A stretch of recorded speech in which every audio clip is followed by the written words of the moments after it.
dans le numéro 24, la page 216, chapitre 6. Donc là, on a ici, on dit qu'un bloc de 2 kg est attaché sur un mur avec une corde horizontalement. Dans ce qu'on voit, il n'y a pas d'angle. Il est posé sur un bloc de 6 kg comme ça. Par la suite, on dit lorsqu'on applique une force de 24 comme il est représenté, le bloc d'en dessous, le bloc inférieur, a une accélération de 3 mètres seconde carré, donc vers l'avant, vers le 24. On suppose que toutes les surfaces sont identiques. Ça veut dire que les surfaces en haut ici et les surfaces au sol sont identiques. Ça veut dire qu'ils vont avoir le même coefficient de frottement cinétique ici. Les surfaces glissent. Donc, on va être en mesure de trouver ce coefficient-là. C'est la question, trouver le coefficient. Encore un beau problème où est-ce qu'on est capable de faire première, deuxième et troisième loi de Newton. Donc, je vais aller commencer par le bloc qui est ici. Qu'est-ce qu'il y a comme force sur ce deux-là? Donc, on a son propre poids, on sait qu'il va aller vers le bas, donc je vais appeler ça P2. Il y a la corde, elle doit tirer certainement vers l'arrière pour l'empêcher d'avancer. Donc, il va y avoir une tension T. Bon, qu'est-ce qu'il y a d'autre? Pourquoi le bloc veut avancer? C'est le frottement qui le tire. Hein? Mettez-vous à la place de ce bloc-là, puis en dessous, les pieds, ça glisse. Là. Donc, ça veut tirer vers l'avant. Donc, lui subit un frottement vers l'avant. Et on parle d'un frottement cinétique. OK? Ce frottement cinétique-là, bon, je sais qu'à toute action, une réaction est de sens contraire. Ça veut dire que ça l'empêche le bloc d'en dessous d'avancer. Donc ça va être égal. Et de sens contraire, il va être le même frottement cinétique qui va être là. Et c'est là où est-ce que, frottement cinétique, c'est musée fois une normale. Hein? Mais laquelle normale? C'est la normale qui est entre les deux surfaces. Et ce n'est pas le poids tout le temps. Il ne faut pas le voir comme ça. Ici, hein, ce bloc-là, il ne tombe pas. C'est le bloc qui pousse contre lui. Donc il subit une force vers le haut, qui est une force normale. On va l'appeler la normale 1 ici. OK?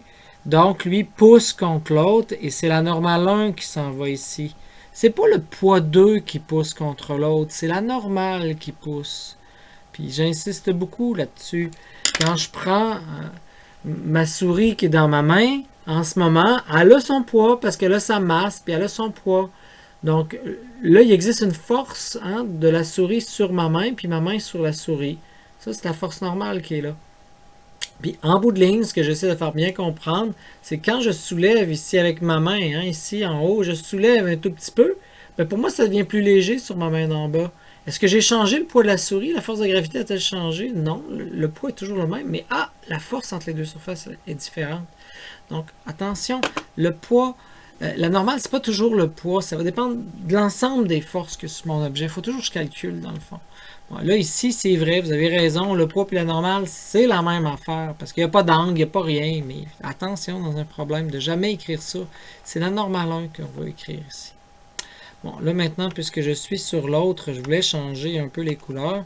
Donc, lui subit une force normale 1 ici, puis subit un frottement dans ce sens-là ici, qu'on a nommé... Ah non, pas de série, là. Donc, qu'on a nommé ici musée fois la normale 1. Bon, maintenant, on sait qu'il subit mon 24 qui est vers l'avant. Puis qu'est-ce qu'il subit d'autre? On sait qu'il va subir un frottement vers l'arrière. Ce frottement cinétique-là, par exemple, c'est musée fois une autre normale. C'est la normale qui est entre les deux surfaces. Donc la normale au sol, on va appeler la normale 2 ici. Bon, à propos, à toute action, une réaction est de sens contraire. Hein? C'est ça la troisième loi. Donc c'est qui subit le frottement de l'autre sens? Ah, c'est la planète Terre. Puis c'est qui subit cette normale-là? C'est la planète Terre. Mais ça, ces forces-là, ils ne m'intéressent pas. Mais ils sont là. D'ailleurs, c'est qui subit l'autre force P2? Hein? C'est qui subit? C'est toujours un couple de forces. Hein? La troisième loi, c'est ça. Ah, ben c'est la Terre qui subit un poids 2 ici, puis qui va subir aussi le poids 6. Hein? Qui est comme ça. P6. Mais encore là, ces deux forces-là ne m'intéressent pas en tant que telles. C'est pour ça que ce qui m'intéresse, c'est seulement ce qui est sur mes objets. Hein. Ici, j'ai P6.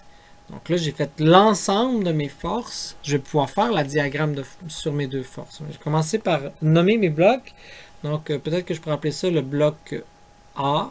Puis ici, je pourrais appeler ça le bloc B. Donc, regardons le bloc A, diagramme. Donc, toujours le même principe.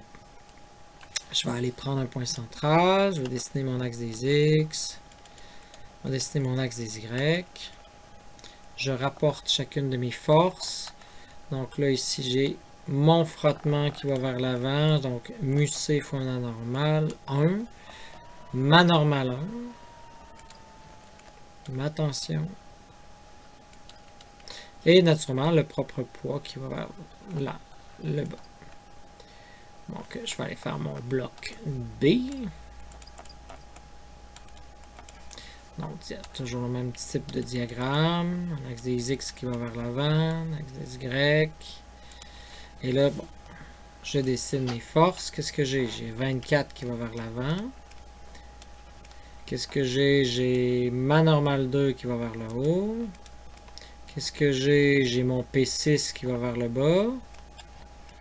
J'ai aussi ma normale 1 qui est vers le bas et non mon P2. Mettez-moi normale 1. Qu'est-ce que j'ai d'autre? Ah, ben je vois j'ai deux frottements vers l'arrière. J'ai un premier frottement qui est lui du haut, qui est mu-c fois la normale 1. Puis j'ai un deuxième frottement qui doit être plus grand un peu. Je fais la flèche plus longue, mais ça n'a pas d'importance. Normale 2 comme ça. Donc lui d'en haut puis lui d'en bas. Maintenant que j'ai ça, ben, je peux faire ma somme de force. L'objectif, c'est de faire mes sommes de force. Donc je sais ici que la somme des forces en X est égale à quoi? Est-ce qu'il bouge, mon objet? D'après vous, là? Est-ce qu'il va bouger, l'objet? Est-ce qu'il va avancer? Hein, si c'est en tension, puis ça glisse devant... Ben non, il bouge pas. Ah, ça veut dire que lui, il bouge pas. Ben, s'il bougeait, là, il n'y aurait pas de corde, il n'y aurait pas de tension, là. Hein, si je coupe la corde, les deux vont bouger. Mais là, c'est pas ça. Là. La corde le retient. Donc, nécessairement, lui, il bouge pas. Hein, la somme des forces en X et en Y sur lui, c'est 0, les deux. Puis ça, c'est une autre affaire, parce qu'il ne bouge pas, là, des fois, même dans la donnée du problème, on va dire, ah, l'objet ne bouge pas, mais vous allez mettre un coefficient entre les deux surfaces comme statique, parce qu'il ne bouge pas. Mais non, les surfaces glissent. Donc, ce n'est pas un coefficient de frottement statique. Bon, ça veut dire qu'on va mettre 0. Puis là, on peut développer ce qu'on a, c'est-à-dire la tension, moins la tension, plus mu-c fois la normale 1 est égal à 0. Donc, la tension est égale à mu-c fois la normale 1. Et je peux aussi dire que en somme des forces en Y, c'est aussi égal à 0. Donc, j'ai normale 1 moins P2 est égal à 0. Bon, la normale 1 égale à P2.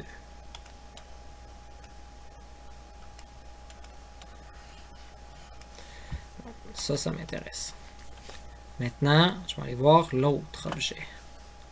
C'est que la somme des forces en X... Oh, lui, il accélère. Le bloc d'en bas, il y a une accélération de 3. Donc, qu'est-ce que j'ai? J'ai 24. Moins mu-c fois la normale 2. Moins mu-c fois la normale 1. Ben, c'est égal à ce bloc-là, qui est 6 kg, qui accélère à combien? On nous a dit à 3. Donc, à partir de là, hein, on va être en mesure de pouvoir trouver... Mais là, j'ai pas ma normale 1, j'ai pas ma normale 2. Ah, la normale 1, ben oui, c'est vrai, je l'ai trouvée. Hein, la normale 1, je sais que c'est P2, donc ça y est, je vais être capable de savoir. Hein, c'est 19,6 en fin de compte. Fait que là, OK. Puis ma normale 2, ah ben je vais faire ma somme des forces en Y. Je sais que ça bouge pas en Y. Donc, regardons mon diagramme. Donc, qu'est-ce que j'ai? J'ai N2 vers le haut. J'ai moins N1. Puis moins P6 égale à 0. Donc, N2 est égal à P6 plus N1. Bon, c'est quoi que je cherche en fin de compte? Je cherche mu-c. Bon, ben là, je vais mettre des chiffres, là, parce qu'on aimerait bien, là. Donc, je vais mettre quelques chiffres pour que ça soit un peu plus parlant pour vous autres. Donc, N1, c'est égal à 2 fois 9,8, 19,6 newton. Donc, si j'ai 19,6 ici, je sais que j'ai 19,6 ici. Et là, ici, ben, pour ce qui est d'N2, je sais que j'ai 19,6. Plus, ah, ben, 6 fois 9,8. Donc, 58,8. Donc, N2 va être égal à... On arrive à 78,4 newton. Ça veut dire qu'ici, j'ai 78,4. Je suis donc en mesure d'isoler parfaitement mu-c. Donc, je vais y aller rapidement. Donc, je vais mettre ça, ça va faire, dans le fond, MUC, mise en évidence de 78,4 plus 19,6 va être égal à, ça va de l'autre côté, ça fait 24 moins 18.